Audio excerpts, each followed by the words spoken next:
एक बार पुनः आप लोगों का स्वागत है। MySQL के अंदर आज हम डेटाबेस में टेबल बनाना सीखते हैं।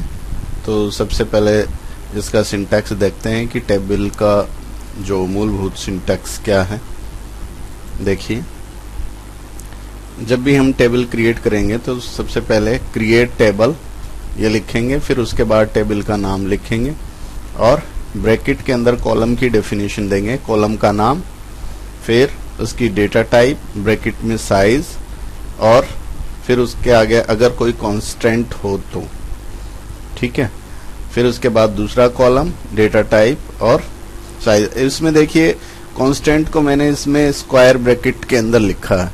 ये एक कन्वेंशन है कि स्क्वायर ब्रैकेट के अंदर जो कुछ भी लिखा जाता है वो ऑप्शनल होता है और एंगल ब्रैकेट के अंदर जो लिखा है वो कंपलसरी डेफिनेशन का पार्ट है।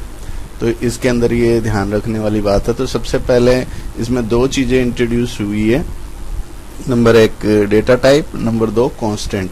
तो टेबल का एग्जांपल करने से पहले हम देखते हैं कि डेटा टाइप MySQL में कौन कौन से यूज होते हैं और कांस्टेंट कौन कौन से यूज होते हैं। तो सबसे पहले देखिए डेटा टाइप। तो MySQL के अंदर तीन तरह के मुख्य रूप से डेटा टाइप हम यूज करते हैं, numeric data type, date and time data type और स्ट्रिंग डेटा टाइप।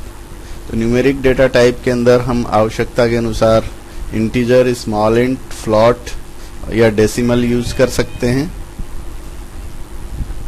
और date and time data type के अंदर हम डेट, डेट टाइम और टाइम डेटा टाइप यूज कर सकते हैं। और स्ट्रिंग के अंदर करैक्टर, वेरिएबल, करैक्टर हम कॉमनली यूज करते हैं। इसके अलावा बीलॉब और टेक्स्ट ये भी यूज करते हैं, लेकिन मोस्टली हम करैक्टर या वेरिएबल, करैक्टर, वारकार, इससे हमारा काम चल जाता है। अब देखिए कांस्टेंट क्या होते हैं।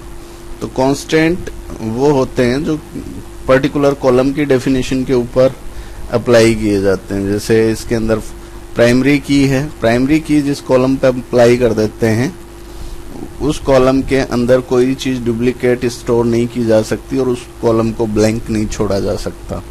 फॉरेन की कांस्टेंट है, ये दूसरे किसी टेबल का रेफरेंस लिया जाता है कॉलम का। नल, इसके अंदर नल वैल्यू स्टोर की जा सकती है। नॉट नल, नॉट नल के अंदर कोई भी कॉलम है वो ब्लैंक नहीं छोड़ा जा सकता। और चेक है, इसके अंदर पर्टिकुलर एक कंडीशन दी जाती है, अगर कंडीशन सेटिस्फाई होती है तो वो पर्टिकुलर वैल्यू कॉलम में स्टोर होती है, अन्यथा नहीं होती। तो ये मुख्य, इसका हम सब्सिक्वेंट सेक्शन के अंदर ज्यादा डिटेल में पढ़ेंगे। यहाँ पर केवल इतना जानना है कि वास्तव में कांस्टेंट है कौन कौन से।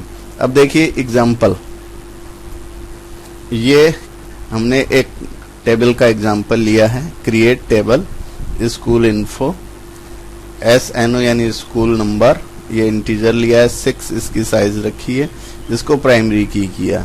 S नेम यानी स्कूल नेम, वेरिएबल करैक्टर, इसकी मैक्सिमम लेंथ हमने 30 रखी है। नॉट नल यानी इसके अंदर नल वैल्यू स्टोर नहीं की जा सकती। सिटी वेरिएबल, इसकी साइज हमने 20 रखी है। तो इस तरह से ये हमने एक टेबल का एग्जांपल लिया। आइए इसको MySQL के द्वारा किस तरह से करते हैं देखिए। MySQL चला लेंगे। सबसे पहले डेटाबेस, सपोज मैं KVS के अंदर इसको चलाता हूं तो कैप्स लॉक कर लेते हैं, कोई दिक्कत वाली बात नहीं है।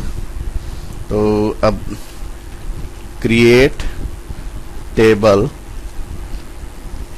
स्कूल इन्फो, फिर उसके बाद ये ब्रेक और यहाँ पर सबसे पहले SNO INT 6, फिर उसके बाद कोमा, फिर एंटर, फिर S नेम, फिर वेरिएबल करैक्टर हमने ले लिया और इसके अंदर हम ले लेते हैं 30 और अगला हम ले लेते हैं सिटी, और सिटी भी हमने वेरिएबल करैक्टर ले लिया और सिटी हम रख लेते हैं लगभग 20। अब इसके बाद हमारा ये ब्रैकेट बंद और सेमीकोलन और एंटर की फाइनल। ये देखिए ये हमारी टेबल क्रिएट हो गई। ठीक है। अब हम टेबल की लिस्ट के अंदर देख लेते हैं वास्तव में टेबल क्रिएट हुई या नहीं हुई। तो 100 टेबल्स, ये मैंने कमांड बताई थी पहले भी आपको। ये देखिए केवीएस डेटाबेस के अंदर स्कूल इन्फो नाम की एक टेबल हमारी क्रिएट हो गई।